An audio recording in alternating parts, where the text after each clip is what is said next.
Today we're going to be thinning out some alder thickets I have on my property from thousands of stems per acre down to about 100 stems per acre or 200 stems per acre. Give them some room to grow, and then I'm later going to come in and underplant some evergreens in here so they can grow up through as the alder matures and dies out. I'll get you kind of right in the thick of it here so you can see what I'm talking about. I've got just dog hair thick alder. But you know, there's 6 or 8 right here. I can touch all of them at one time. And some of them, like this one, is a dominant, right? It's quite a bit taller than the rest. It's got a much larger diameter trunk, whereas compared to these little tiny guys, right? Little sticks. So the term is release. We're gonna release these bigger trees. We're gonna just slash these younger trees. And once we get these bigger ones released, they'll grow faster, they'll grow bigger, and I can also come in later and underplant in the understory. One of the other things I'm going to be doing here is I'm going to slash all these small ones, but then I'm going to drag them out and I'm going to biochar them later once they get all dry, give them a year or two. And once they're biocharred, then I can take that biochar, spread it back around to my property. That'll allow me to sequester some carbon, and it's also really good for the trees. It holds a lot of nutrients, and so that'll help the trees grow as well.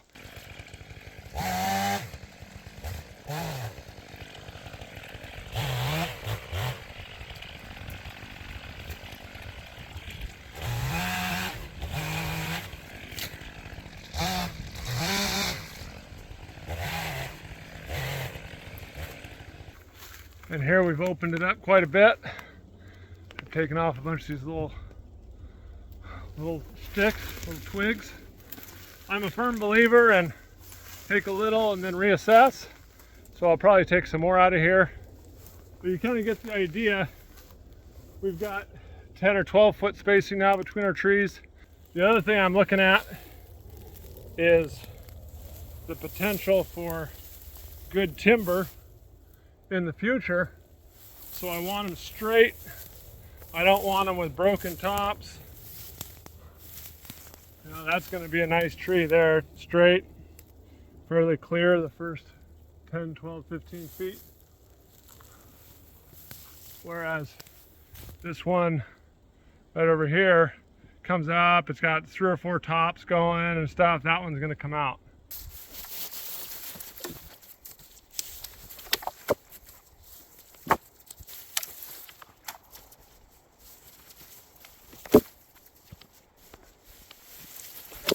I'm getting all the stems lined out in the same direction. I can come in here in the fall with my excavator and just grab them all at once, pile them somewhere over by the burn bin, and then we can cut them up and throw them in by hand. I'm working my way through this patch. You can see behind me where I've thinned out, really opened it up. I'm going to turn around, and that's what it used to look like. Just all that dog hair thick alder.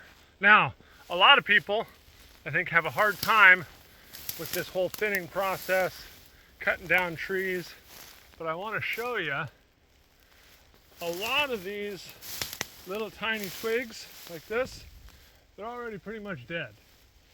They're not going to live. They're not going to survive. They're going to get shaded out and killed.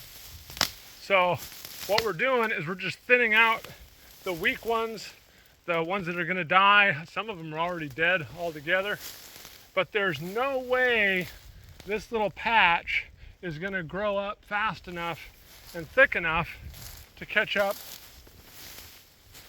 with this tree that's twice as tall.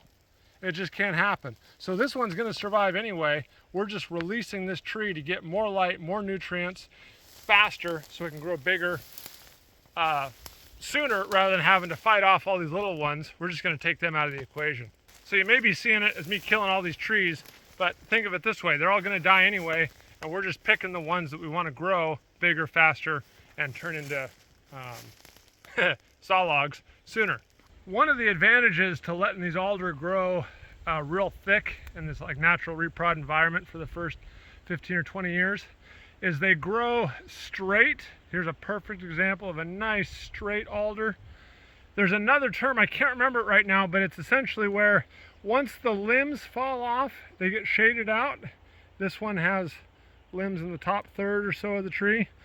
But once it gets shaded out and the limbs fall off, alder can't regrow limbs from down below once they fall off. And so you have this nice clear bowl of 20, 25 feet. You have this really nice butt log here for when this tree gets big. It won't have any knots in it. It'll be nice and clear wood, and they'll grow up another 30, 40, 50 feet tall, and you'll have this really nice clear butt log, and that'll continue up the tree as they grow. So Doug fir, for example, if you release it and you cut down all the trees around it, it'll start sprouting branches off the trunk all with different ways, even where the branches fell off.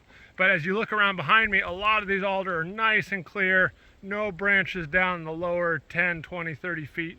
They're going to produce some really, really nice logs here in the next 20 years. All right, I want to show you an example of the difference in having a tree growing in good conditions. This thing was right on the edge of the patch on the south facing side. Got lots of light, lots of sun. There's an example of one I left. Big trunk. I counted the rings. Look at the distance between the rings. This thing was putting on wood like crazy.